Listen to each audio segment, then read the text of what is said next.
Wow, did you hear that story that Krista just read about Jesus' face turning really like a bright light and about his clothes being really white?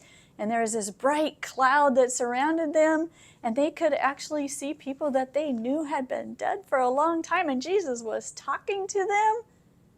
What in the world was going on?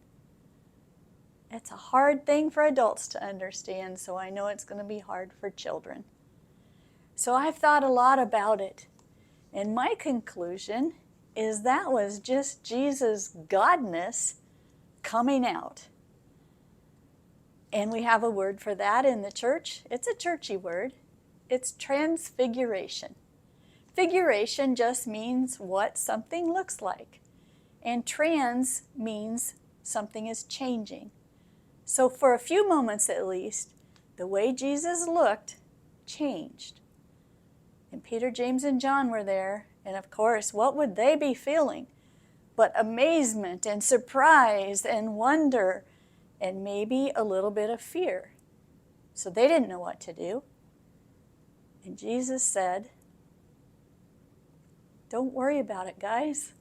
We're just going to go down the mountain and continue doing what we've been doing. And we're not going to tell anybody about this just now." There's another churchy word that you might have heard in the last few weeks called epiphany. And if you remember, epiphany started with a light, a star, showing the Magi who Jesus was. And all of these weeks have been spent with different ways that the Bible shows us who Jesus was. And what I'm thinking is, this coming Wednesday, another season will start. It's called Lent. And that's when we are asked to take a look at who we are. And so I think maybe we can look inside ourselves and we can let the God out somehow. Maybe by not doing things that we know aren't quite right, and maybe by starting to do things that are a little bit better than the choices we've been making. So, let's let God in and let's let God back out. Would you pray with me?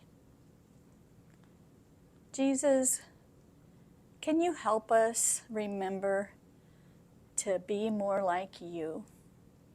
Can you help us remember to listen to you, just like that voice in that story told us to do? And help us also remember that we too are God's beloved children.